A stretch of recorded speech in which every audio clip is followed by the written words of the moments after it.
everyone, it's Miss Jess from the Long Hill Township Library. Today I'm going to read to you Malala's Magic Pencil by Malala Yousafzai in honor of International Women's Day.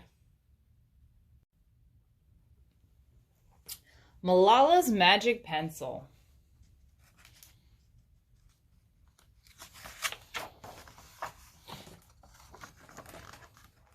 Do you believe in magic? When I was younger, I used to watch a TV show about a boy who had a magic pencil. If he was hungry, he drew a bowl of curry, and it appeared. If he and his friends were in danger, he drew a police officer. The boy was a little hero, always protecting people who needed help. How I wanted a magic pencil, too.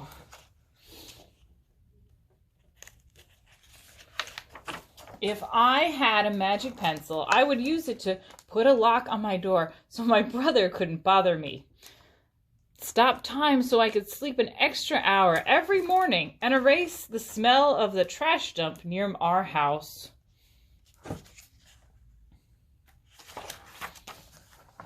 And I would use it to make other people happy. I would draw the most beautiful dresses in the world for my mother, the best buildings in the valley for my father, so he could open many schools where children would study for free.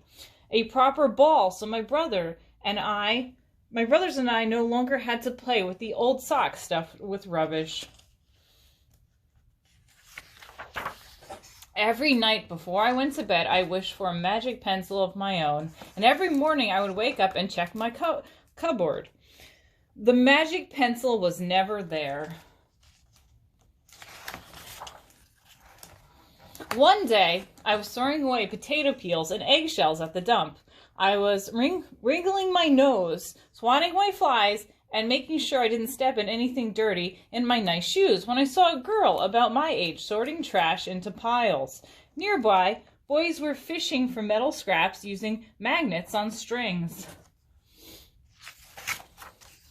When my father returned home from work, I told him what I'd seen. It made him sad. "Abba," I said. "Yes, Johnny?" He said back.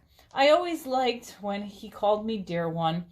"Why haven't I seen that girl in my class?" "Because," he said, but he didn't finish right away. "Because, Johnny, in our country, not everyone sends their daughters to school, and some children must work to support their family.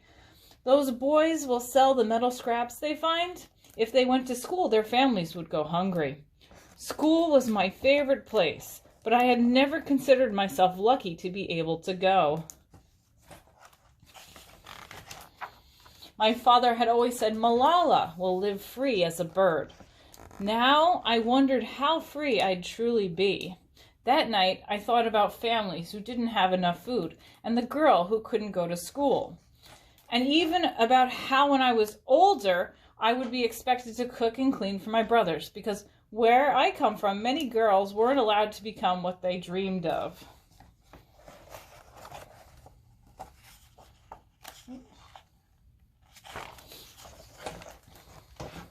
I knew then that if I had the magic pencil, I would use it to draw a better world, a peaceful world. First, I would erase war, poverty, and hunger. Then I would draw boys and girls together as equals. Over the next few years, instead of wishing for a magic pencil every night, I worked hard in school every day. I wanted to be one of the top students in my class. But soon, powerful, dangerous men declared that girls were forbidden from attending school. They walked the streets of our city now. They carried weapons.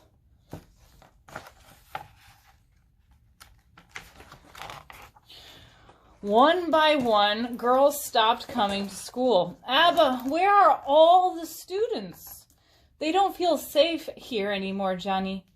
How could a few men stop all the girls in our valley from going to school? If more people knew what was happening to us, I thought they might help.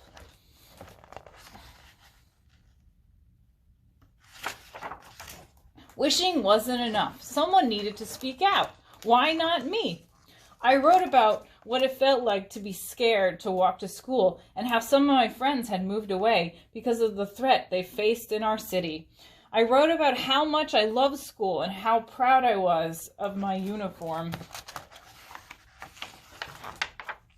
Once I started writing, I didn't stop. I wrote speeches that traveled around my country, sharing my story. I even talked to a reporter from a famous international newspaper. People actually wanted to learn about my life. I spoke for all the girls in my valley who couldn't speak for themselves.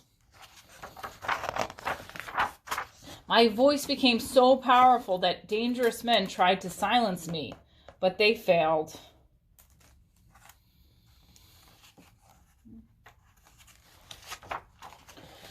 And now my voice is louder than ever, louder because people have joined me, and together we make a chorus, standing up for what we believe. We raise our voices for those in need, help people in danger, and even if they are an ocean away, think of the world as a family. Do you still believe in magic? I do. I wrote alone in my room, but people all over the world were reading my story. Millions now know it and help me spread my message of hope. I had at last found the magic I was looking for in my words and in my work.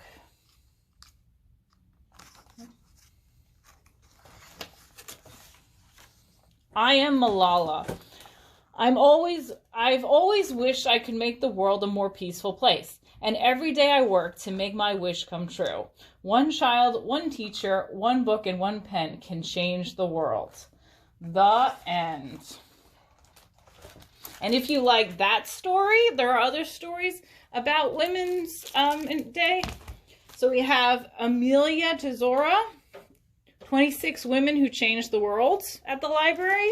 And then we also have the She Persisted series to learn about strong women in the world and how you too can change the world.